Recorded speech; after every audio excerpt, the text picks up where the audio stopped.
Setiap orang beriman pasti mendambakan kebaikan dunia dan akhirat. Setiap setelah sholat atau di setiap kesempatan lainnya, kita selalu memanjatkan doa, Rabbana atina fid dunya hasanah wa fil akhirati hasanah wa qina azabannar. Ya Tuhan kami, berikanlah kepada kami kebaikan di dunia dan kebaikan di akhirat, dan peliharalah kami dari api neraka. Rasulullah Shallallahu Alaihi Wasallam memberikan petunjuk praktis untuk merealisasikan doa tersebut dalam sebuah hadis. 4 perkara apabila diberikan kepada seseorang, maka sungguh mereka mendapatkan kebaikan di dunia dan di akhirat. Pertama, hati yang senantiasa bersyukur. Kedua, lisan yang senantiasa berzikir kepada Allah Subhanahu wa Ta'ala. Ketiga, tubuh yang bersabar ketika mendapatkan cobaan. Yang keempat, istri yang tidak berkhianat pada dirinya dan harta suaminya. Hadis riwayat Tabrani. Pertama, hati bersyukur. Hati yang senantiasa menerima setiap pemberian Allah Subhanahu wa Ta'ala dengan penuh kegembiraan. Sekecil apapun pemberiannya diterima dengan penuh kebahagiaan dan dianggap sebagai nikmat. Orang yang hatinya bersyukur tidak akan bersedih dan berkeluh kesah ketika mendapatkan nikmat kecil dan tidak sesuai dengan ekspektasinya. Perasaan gembira dan bahagia ketika mendapatkan nikmat akan mendatangkan kebaikan dunia dan di akhirat dalam bentuk keberkahan. Kedua, lisan yang selalu berzikir menyebut nama Allah Subhanahu wa Ta'ala merupakan ekspresi keimanan dan rasa syukur kepada Allah Subhanahu wa Ta'ala.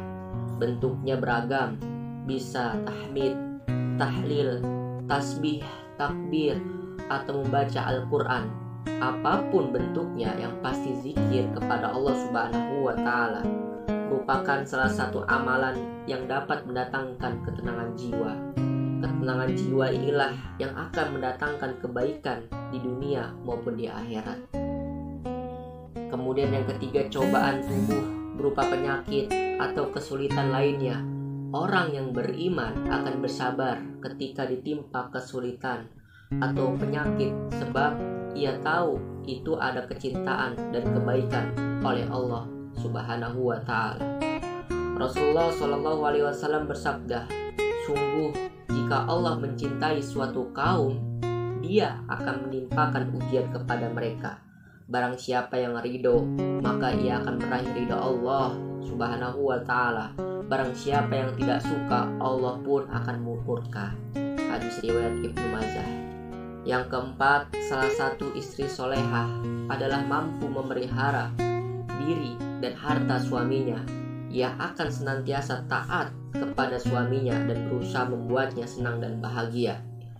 Ia juga akan senantiasa menggunakan harta yang dikuasainya untuk mendorong suaminya lebih soleh. Allah Subhanahu wa Ta'ala berfirman, wanita solehah adalah yang taat lagi memelihara diri ketika suaminya tidak ada, karena Allah telah memelihara mereka. Surat An-Nisa ayat 34. Ayat tersebut diperkuat dengan hadis Nabi Shallallahu Alaihi Wasallam. Maukah aku beritakan kepadamu tentang sebaik-baiknya perbendaharaan seorang laki-laki, yaitu istri solehah, yang bila dipandang akan menyenangkan, bila diperintahkan akan menaatinya, dan bila ia pergi akan menjaga dirinya. Hadis riwayat Abu Dawud.